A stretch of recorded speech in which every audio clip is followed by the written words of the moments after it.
So last weekend I was on a yacht. Nothing out of the ordinary, but instead of popping bottles with Instagram models and whispering sweet nothings to their ear, I was at my boy Sam Jacobs' event, a complete sausage fest with 75 plus of the top dropshippers in the game today. Guys like AC Hampton, Noah Brewer, and dropshipping, anyone that you could think of that's doing between $300K to $1 million a month plus with their ecom brands. And I'm going to reveal to you the main strategies and lessons I took away from the event and talking to these incredibly impressive entrepreneurs of how they separate themselves from the rest of the pack with their product selection, their ads, delegation, all the key things that you need to know, because most people in that boat had only been dropshipping for about a year or two, the same amount of time as you. So what are they doing differently? Well, let's break it down. Before we get into first products, I would just want to make a note. Sam Jacobs, I texted him saying, hey, can I bring a lady friend on the boat? And he said to me, it's all men. And I said, hey, I can bring a friend. She's a really good dancer. I think the men would appreciate the views. And he said, haha, no, sorry. We're keeping it high level. No distractions on that boat. God, what a man. Now, when it comes to product selection, honestly, most of the people I talked to on that boat were all selling female-dominated products, mainly supplements, to be honest. Stuff like gut health, skincare related, hair care related. It was all stuff that was aimed to help women feel more confident in their skin, look more pretty, more beautiful, etc., etc. A lot of supplement products being sold. Now, I always was a little worried about selling supplements because of quality control. But if you have the right private sourcing agent, a lot of times Commercive even is a great option to, if you find a product on TikTok Shop that you want to sell, they can find almost the exact identical formula and get you that product so you can sell it, test it out, and see if you can make that viable. Because with supplements, obviously, the big advantage is lifetime value. If you get someone to buy once and they like the product, they're going to keep buying and buying and buying over and over and over again. Those are just repeat purchases. So you can honestly break even when you're running ads, knowing that on the back end, people are going to keep buying, because the repeat customer value is absolutely nuts, the percentages. So obviously, if you can make a supplement work, that's probably the easiest way you can make ecom work. It's just the one thing is sourcing the right product, testing it, and then a lot of times you're going to have to make custom UGC content if you are going to test, because there's not going to be much great content available. Now, the other type of product I saw a lot of was just problem-solving products in general. No one's really selling a lot of clothing, a lot of home decor. Now, not to say those markets don't work. I mean, there's definitely plenty of examples of people, even inside my own program, guys like Matt, who scaled to 10 grand a day last year selling home decor products. Guys that just really, when you test and have a good process, if you are mass testing clothing, home decor, it really is a numbers game. You can scale to 5, 10 grand a day. I have plenty of examples if you go to my landing pages of case studies from students that have done that. But on that boat, a lot of problem-solving products that you can do image ads for, video ads for, to explain how it works, what are the main core desires, but you have to sell products that actually solve a real big problem for people, a huge core desire that they have and they're missing in their lives. Otherwise, they're just not going to feel the need to buy your product. Those are the main things. No one's selling these really crappy quality products that solve a little problem for people that, sure, it would be nice to have in their life. No, it is stuff that solves key insecurities, key problems that people do not want to have in their lives, that they want to get rid of, that they've tried other solutions for to get rid of, but haven't worked yet for them. Really key problems. So I would make a note of that. If you are selling just a nice to have type of product, something that might help, I don't know, people that have a specific hobby, and this, can help you ski faster, or maybe this can help you catch more fish. It was an example I saw pretty recently. Sure, maybe that market is interested in that product. Maybe it does solve a problem, but is that solving a problem that I really cannot live anymore without? I cannot keep living my life if I don't have that product in my life? Probably not. So looking for those key insecurities and problems, and if we really to boil this down, health, wealth, relationships, those are the key 3 things that people really care about at the end of the day in their lives. So can you find a problem that helps people in one of those areas? Now, the next thing, in terms of delegation, that was a key trend I noticed. These top dropshippers are not involved in their businesses that heavily day to day. They have teams, they have systems, they are really maniacally focused on hiring the right people so that the business can run without their input. Now, how do you do this? This is where you need to break down the business of dropshipping, where you need consistent products that are being researched and found. You need someone who can build those websites consistently for you in the same manner and then with templates that are proven to convert. And then you need an ad team that can create image ads and then also video ads. And then ideally a media buyer who can manage the ads, knows how to scale, knows when to kill, manage budgets properly, and then a customer service support team. So when you're starting, you're probably wondering, Ethan, well, I'm on a budget. I maybe only have a few grand. Who should I hire? What's going to make the biggest needle mover for me? it's always going to be the creative team. The creatives are the most important part when it comes to e-commerce, and we'll get into creatives a little bit later. But when I talk to these guys, and even from my own experience as well, I mean, I'd say almost every single problem in e-commerce is solved by having good creatives. And how do you have good creatives? You have good systems. How do you have good systems? You hire the right people and you train them the right way. Now, how do you do that? Well, that's where you need to build SOPs. You need to have frameworks. You need to have inspiration. So if I was to hire, let's say, a video editor, how would I train that video editor to be at the standard I need them to be to create winning video ads? Well, I would create a folder of winning ads from a variety of different brands, and I would note down the trends. What are they doing in their hooks? What are they doing in the bodies? What are they doing with their visuals? What are they doing with transitions, with music choices? Note down the trends and model that. Try to see, is there a way we can improve upon these ads that are already performing and make them slightly better? But you can only do that through first studying, through first getting a frame of reference of what's currently working on the market. Then note down those trends in an SOP document. And for me, I have a whole SOP document with 20, 30 different little details of when I bring on a video editor, here's exactly how I want you to edit. Here's exactly what I want you to do with the hook, for instance, because the hook, most important part. So I want to have a hook which has an engaging visual that either shows the main problem or the main core desire that my target audience has. Then I want to have a script that calls out my target audience and a text on screen hook that also is a secondary hook that creates curiosity and gives a little bit of the payoff of what you're going to get from watching this video. So there's little details that once you study ads, once you notice the nuances, then you can write it down in SOP. Hire video editors. How do you hire video editors? Upwork, Fiverr, both great places where there's an abundance of talent that if you know how to train them properly, they can do anything that you want. And then you just have to teach them where to find the right clips. So obviously TikTok, YouTube, Amazon reviews, Reddit, a bunch of different places, YouTube Shorts. There's plenty of different resources to find content. They just need to know where to look and if you need to know how to train them. Image ads. Also, probably the biggest takeaway I had from this event, the amount of people that are going with image ads. And if, let's say TikTok theoretically does get banned. I know over the weekend it got banned, but it came back obviously like 2 seconds later. But let's say TikTok does get banned, then what is going to happen? Well, that's usually the place where most people get their video creatives. PP ads is going to go down. Callow data is going to go down. So the amount of video creators on the market is going to go drastically down. So it's going to be very big to focus on who can make the best image ads to sell their product. And even if you're selling a problem-solving product, like a weight loss product, I would see plenty of examples of guys where their testing strategy was only image ads.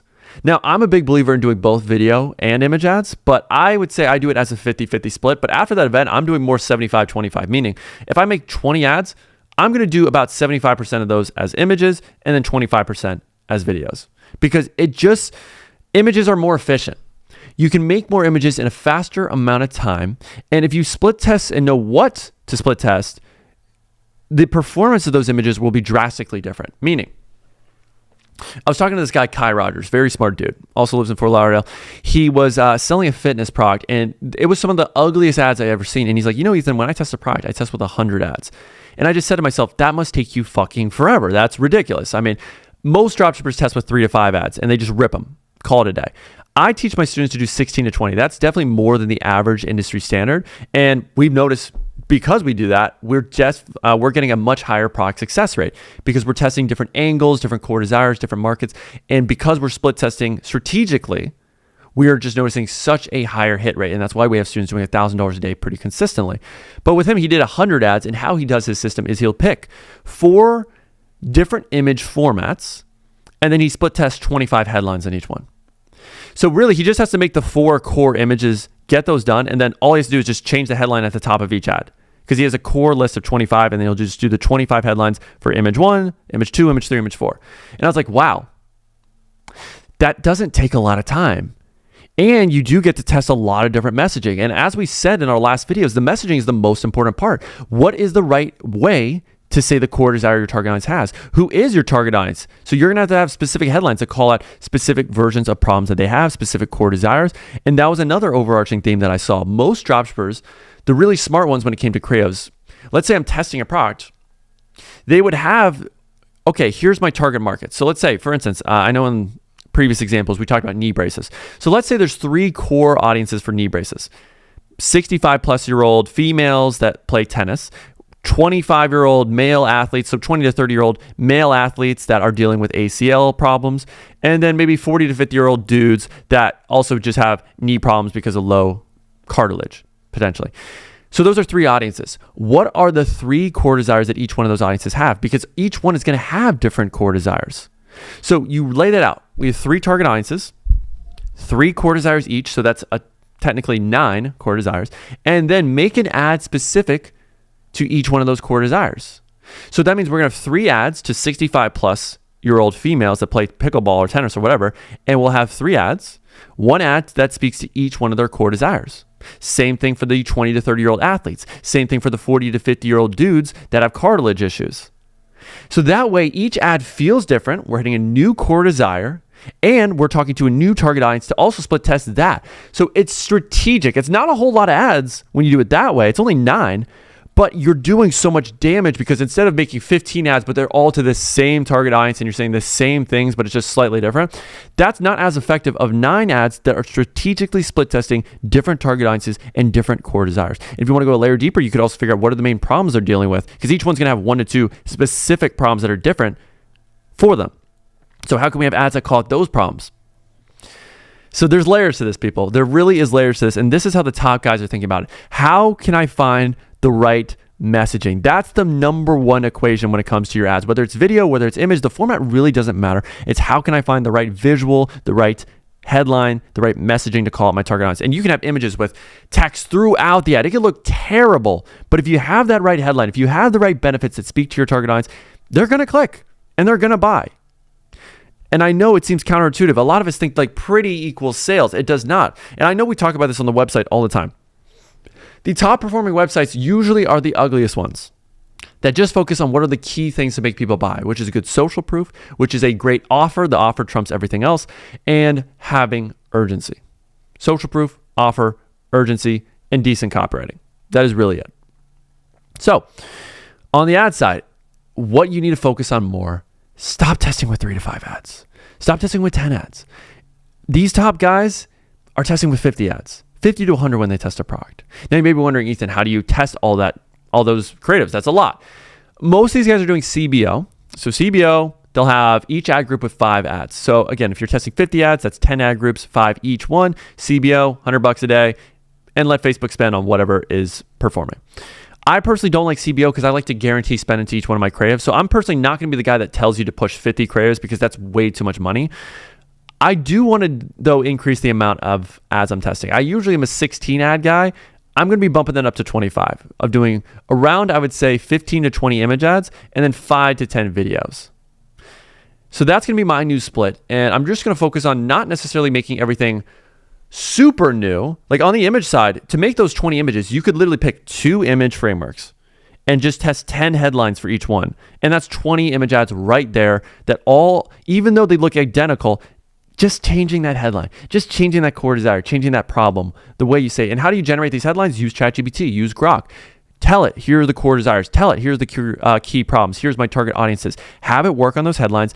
Refine them, tell them to write it more human, to make it more concise, whatever it does, because usually the first generation of those headlines isn't going to be perfect, but you tweak it over time. And if you test every product with 20 image ads and 5 to 10 videos, holy crap, your product success rate is going to go up. No doubt about it. It really is a numbers game. You just need to know how to make those creatives efficiently, because it shouldn't take you really more than a day or 2 to make all these ads. If it does, then obviously dial it down a little bit. Instead of maybe 25 ads, you work and test with 15. 15 is still way above the industry average, but gives you a higher success rate than if you only tested with 3 to 5. So that's when it comes to products. That's when it comes to the creative side of things that I was noticing. In terms of delegation, just having teams, have one good image ad designer, have one good video ad editor if you are someone who's starting out. And that's going to carry you and save you the most time. Ads is the thing that takes the most time. And you just have a good system, though, of, hey, image ad designer, here are the 10 headlines that I have. Go choose 2 different frameworks, or here's the frameworks I want you to choose. Design it, get back to me. Pay them like $5 to $10 per image. Realistically, for headline split test, that should only be about, I would say, $2 to $5. Meaning, let's say I have a graphic designer makes 2 core images for me. That alone should be around $10 to $15. So, okay, you made those 2 core images. I'll pay you $25 for that. And then for each headline split test of just changing the headlines, I'll pay you an extra $3-5. So doing that alone, that should cost about $50, $75, around that range. It really should cost you no more than $75 to get all of these image ads. And that's 20 right there. So if you do the math, that's like $3 per image. Not too shabby. So you get your $75 worth of 20 different image ads every time you test. Run those for a little bit of time. See what converts. I mean, you could even do it yourself realistically because it doesn't take too much time to do the image part. Video ads definitely take some time where write out the script. You should be the one writing out the script. Don't have your video ad editor doing it. They're not a marketer, but have them find the right clips, have them edited together, because that's the thing that really does take more time than anything else. And then that allows you to test more products, because to really wrap things up in terms of scaling, most of the guys doing 300K to $1 million a month are scaling multiple products. It's not just one. And they're testing very consistently 3 to 4 products a week. And they do it because they have teams in place. It's not just them. So I would really diagnose and audit your time and understand what is taking you the most time when you're testing your product. Is it the ads? Is it the website? Is it scripting? And then try to delegate that rollout. Try to find someone that can do that for you so that you can be more efficient. Reinvest your time into something that's also high value, which could be the media buying side. It could be finding more products. It could be building the websites. If website takes you too long to design, really you just need a good template and then just reuse that template every single time. And if that is too complicated, then hire a product page designer. $50 a product page. Get that done. Be efficient. So for me, my system, I'm going to be starting some new stores this year. My system is going to be, I'm going to hire 1 to 2 product researchers, pay them $4 an hour. Every time I choose a product from the list, I'll pay them a bonus of $10. Then I'll have a product page designer where I'll have them do the research of writing out the copy, of creating the custom product images, of coming up with the offer. I'll obviously double check and make sure the offer is something that I would want to do. But obviously train them on here's the different offer structures you can do. And here's kind of the general rules of, make sure the offers have 65% margins. Make sure we're trying different structures like BOGO versus low upfront plus high shipping. And obviously it'll take a little tweaking. You might have to coach them up and then teach them how to use A/B convert to split test those offers. And then if you do that every single time, you're Gucci, you're solid. Then on the creative side, all right, image ad designer. Here's the 10 headlines I generated with ChatGPT. I need you to pick 2 image frameworks, use these headlines, get me my 20 images. I'll pay you $75 as a bulk deal. All right, ad designer, or for video ads. Here's my scripts that I've written out. I have my main 2 target audiences. I have my main 3 core desires for each one. So here's 6 different scripts. Make the ads for the 6 different scripts. That's 6 videos, 20 images. Test those babies. See what happens. Efficiency, delegation. The biggest trend I noticed at this party, delegating over everything else, focusing on your systems, focusing on how can you take yourself out of the business and still have it operate at a more efficient level than if you were in the business. Because if the business hinges on you only and you alone and you're doing all the work, it's not going to be sustainable and you're not going to scale to numbers that you really want. These guys doing 300K to $1 million a month are not doing this on their own, people. Learn to delegate, learn to hire. And I know it's a process that takes time. So if you do need help with hiring, knowing what job posts to do, knowing what KPIs, knowing how to actually bring in the right people to your team, then I would highly recommend book a call with my team and I will walk you through my entire process of how I hire people, how I scale my brands to $1,000 a day. And this is the exact system that tons of my students have been using to go from 0 to $1,000 a day in the next 90 days. In fact, we're the only program that guarantees that if you don't get hit $1,000 a day in the next 180 days, then we will keep coaching you for no extra cost until you hit $1,000 a day. You'll get all my resources, all my strategies. So if you enjoy these videos and you're just tired of listening to me yap and you actually want me to coach you one-on-one, hop on calls with you basically every single day to review your website, your products, everything that you're doing so you have that best chance this year to succeed with your brand, and then hop on that yacht party next year with me, book that call down below. Now, my final note, if you are someone that is going to this solo and you're wondering, Ethan, what can I do to create this network? Because I think it really is super impactful when you're around these people. It really opens your mind and it helps you realize how ambitious these people are, and it really motivates you to be at their level. Because if you're around people that are constantly below you, they're not talking about their goals, they're not talking about scaling, really changing their lives. It's hard for you to self-motivate and self-start yourself to ignore the noise, to be around people that are just below you and still want to accomplish these incredible Herculean tasks. So I would highly recommend to try to surround yourself with these people. And just through the process of being around them, it's like a sponge. You just absorb, and it's amazing what it'll do to your energy, to your ideas. Like after this event, I was like, I need to get my ass back to the grind, back to working on these key things. There were so many ideas that I want to implement immediately. And if I was around these people 24/7, I'm like, oh my God, I can only imagine what my net worth would be. how far I progress in my business, because these are the only things these guys are talking about. They're so dialed in, they're so focused. It's really inspiring to see. So whether that's through a Discord group, whether that's through trying to network with other people in your area that also are interested in e-commerce and dropshipping, I highly recommend have a business partner, have someone that you can talk to every single day about the stuff that's also as obsessed as you, so that you can motivate each other, so you can keep each other accountable, so you can talk about new ideas and implementing those to see what sticks and what works for you. And I can guarantee you will be in a much better place than if it's just you doing all the work and then all the people around you are just kind of regular average Joes that are coasting through life. And I realized a lot of my friends are like that. And that's perfectly fine. I mean, hey, you need to be social. You need to have friends where you can kind of side quest with them and enjoy life. And life isn't all about work.